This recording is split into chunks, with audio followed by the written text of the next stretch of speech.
Hi there, I'm Dr. Carol, and thanks for watching. I love answering questions.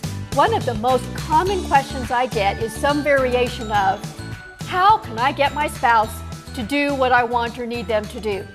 That may be any number of things. Here's a few of them. How can I make my husband help me feel loved? How can I make my wife have sex with me when I need it? How can I make my wife stop disrespecting me? How can I make my husband pay more attention to me than to his dog? How can I make my husband want to be with me? These are very troubled, painful marriages. So much misery, isolation, hurt. If that's you, let me suggest 3 things to know and do if there's something you need or want your spouse to do for you. Number 1, remember that you cannot change your spouse. If you've been nagging and complaining and trying to get them to do something, let me ask Dr. Phil's question. How's that been working out for you?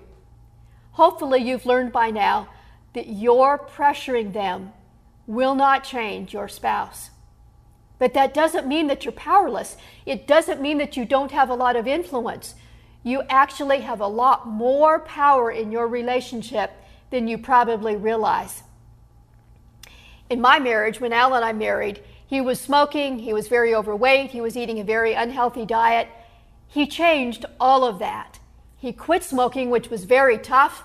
He changed his eating plan, he lost a lot of weight, but I didn't make him change. He changed, and I supported him in doing so. So if you are trying to get your spouse to change, remember your support will make a lot more difference than your nagging. Number 2, reward always works better than punishment. Just a few days ago, I was watching an interview with a very successful dog trainer. This lady has developed a multi-million-dollar international business training other dog trainers. She said, I learned a long time ago that reward works better than punishment. That works with training dogs, but she said it also works with people. It works with your customers. It works with your team members. Think of it this way. If you're driving down the road and you see a policeman, you're afraid that they're going to give you a ticket. They're going to punish you for speeding or doing something else. But what if it was totally the opposite? What if every now and then a policeman stopped you and said, I just noticed that you're driving well. Here's a gift certificate. Or another time, hey, I noticed that you stopped at that stop sign. Let me give you a $500 check here. That would totally change your perception and your behavior. It's the same way in your marriage. Ladies, men are not likely to continue to try doing something that they fail at. If you continue to point out how your husband is doing it wrong, he's likely to just want to walk away from the whole situation. Catch your husband doing something right and voice honest appreciation. He's much more likely to want to do that more. And husbands, your wives are not going to want to bring you their body, their soul, their involvement in your life if you are prickly and demanding and harsh.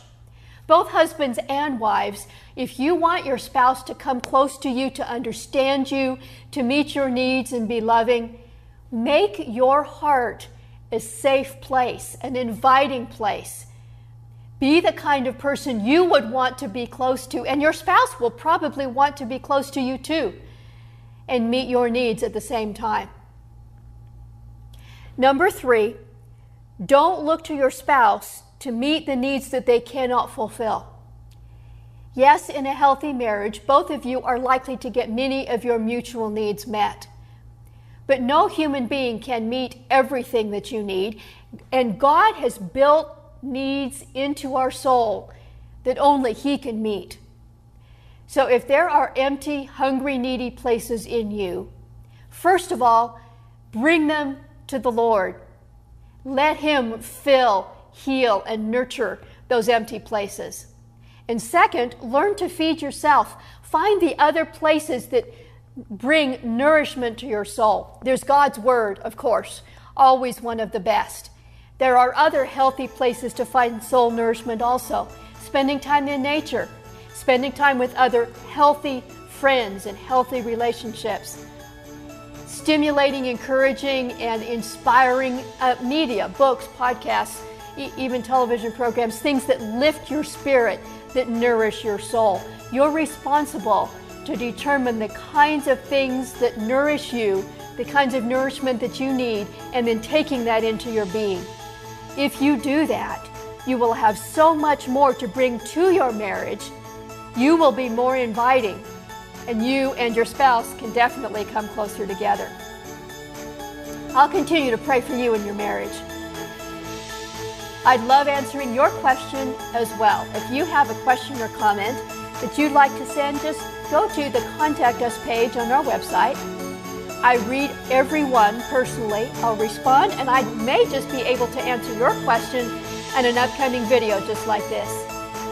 Until next time, may God richly bless you. Now go and live well.